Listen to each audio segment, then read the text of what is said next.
Salut tout le monde, j'espère que vous allez bien. Aujourd'hui, on se retrouve pour le récap du portefeuille à l'issue du mois de septembre. Donc voilà, ça fait déjà 20 mois qu'on a créé ce portefeuille et on y a investi 5000 euros.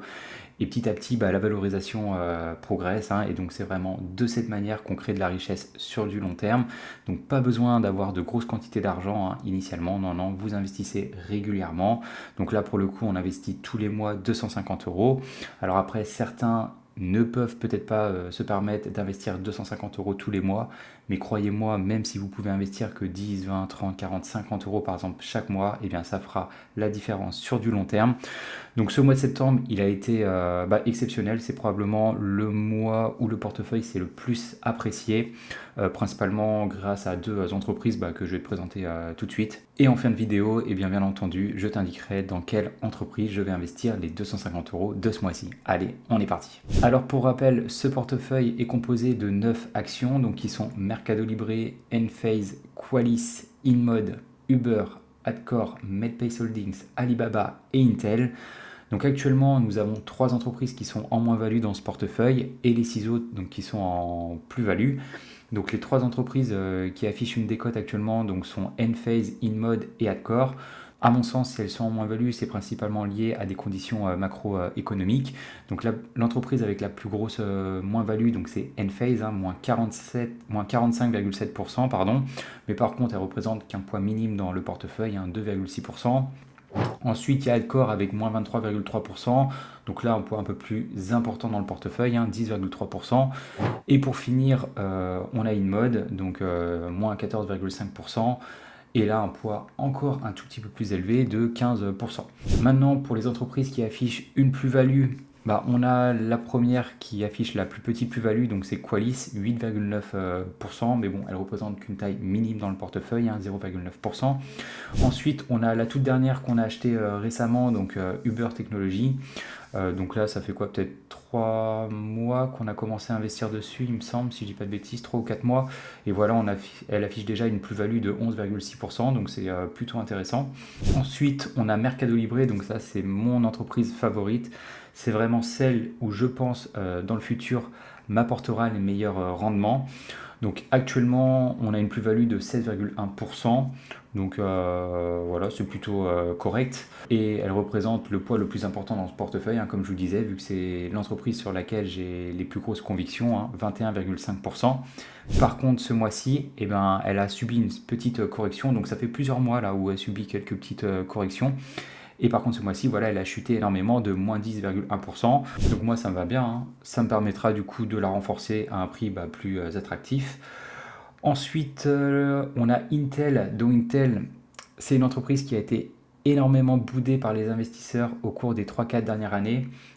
Pour de bonnes raisons, bien entendu. L'entreprise n'y arrivait plus. Elle perdait même de l'argent tous les ans. Par contre,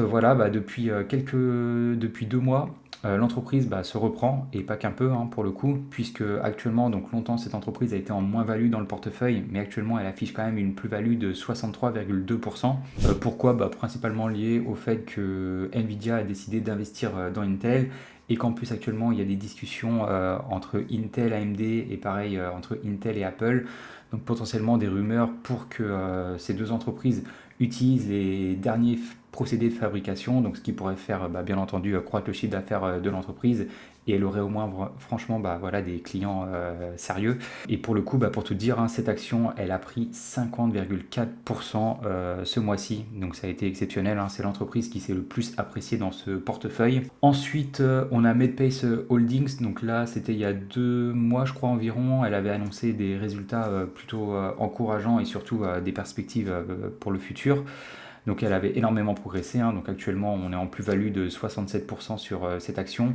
Mais bon voilà, j'avais quasiment pas acheté beaucoup de cette action, j'avais acheté en même temps que Qualys, donc on est à un peu plus de 1%, donc sa taille dans le portefeuille, donc c'est minime. Et pour finir, l'entreprise qui représente la plus grosse plus-value de ce portefeuille, donc c'est une entreprise chinoise, donc c'est Alibaba. Donc pour le coup, c'est la deuxième plus grosse position de mon portefeuille, 21,1%. Et actuellement, donc écoute bien, ça fait moins de 2 ans qu'on a commencé à investir sur Alibaba. Et on a déjà une plus-value de plus 147 Donc c'est tout simplement exceptionnel, même ce mois-ci, hein, elle a encore progressé de 38,7%. Pour quelle raison? Encore une fois, c'est pareil, Alibaba a été boudé par les investisseurs au cours des 2-3 dernières années.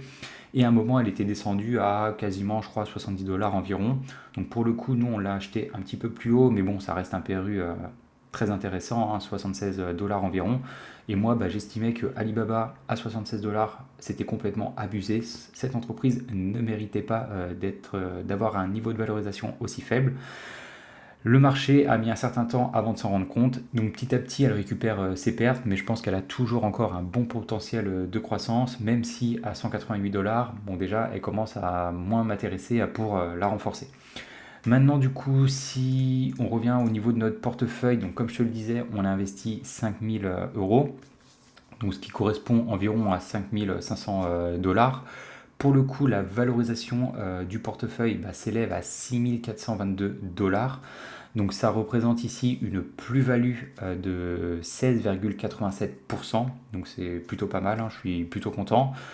Par contre, pour le coup, si au lieu d'investir sur ces 9 actions, on avait plutôt décidé d'acheter un ETF S&P 500, dans ce cas-là, la valorisation du portefeuille s'élèverait à 6534 dollars, soit ici une plus-value de 19,50%.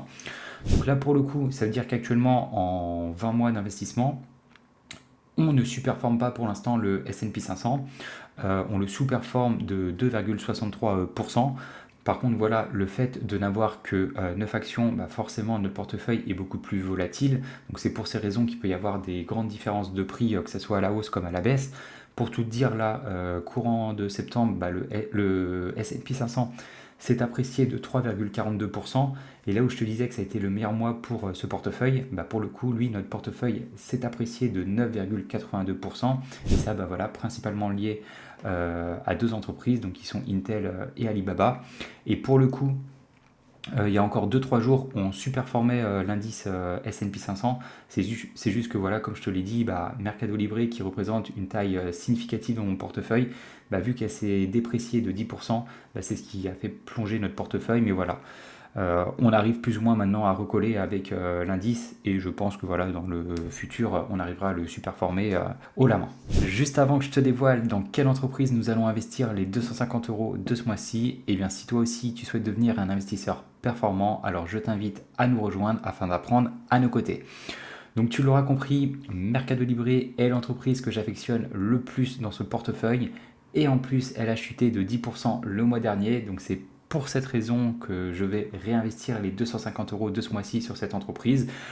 Pourquoi? Donc voilà, même si actuellement on est en plus-value de 16% environ, eh bien cette entreprise, je trouve qu'elle est encore à un niveau de valorisation relativement intéressant. Donc là pour le coup, si je te montre directement le calculateur DCF, donc là pour rappel, on fait nous des estimations sur les 10 prochaines années, 3 types d'estimations, des estimations pessimistes, réalistes, optimistes, avec ici donc une croissance du chiffre d'affaires entre 14 et 20%, des marges sur le free cash flow entre 20 et 30%, un PER PCF que je pense que l'entreprise vaudra dans 10 ans entre 18 et 22. Donc là pour le coup, je pense être ultra conservateur parce que j'estime que Mercado Libre méritera probablement un PER plus important dans 10 ans. Quand on voit ici un ROIC supérieur à 20% et une croissance encore exceptionnelle, je pense que c'est typiquement une entreprise qui pourrait s'échanger à un PER de 25 ou 30. Et ensuite, pour le rendement que je souhaite, toujours mes marges de sécurité de 12%, 13,5% et 15%. Quand j'analyse, ce qu'on peut voir ici, donc on va vraiment se focaliser sur la deuxième ligne, celle en lien avec les marges sur le free cash flow. Si vous pensez que les estimations moyennes se réaliseront, dans ce cas-là, vous pouvez acheter l'entreprise jusqu'à 2978 dollars. Si c'est les estimations réalistes, 4468 dollars. En revanche, si elle arrive à réaliser les estimations les plus optimistes, dans ce cas-là, vous pouvez l'acheter jusqu'à 6398 dollars. Maintenant, qu'est-ce que nous indique la dernière ligne? Eh bien, la dernière ligne nous indique tout simplement que si vous achetez Mercado Libre aujourd'hui à 2172 dollars, dans ce cas-là, vous pourrez réaliser des rendements annualisés, donc c'est pas total sur les 10 ans, non, c'est annualisé, de 16,32% pour les estimations les plus faibles, quasiment 24% pour les estimations moyennes et quasiment 31% pour les estimations hautes. Merci d'avoir regardé la vidéo. Si tu ne l'as pas encore vu, j'ai analysé un des leaders de la location courte durée Airbnb.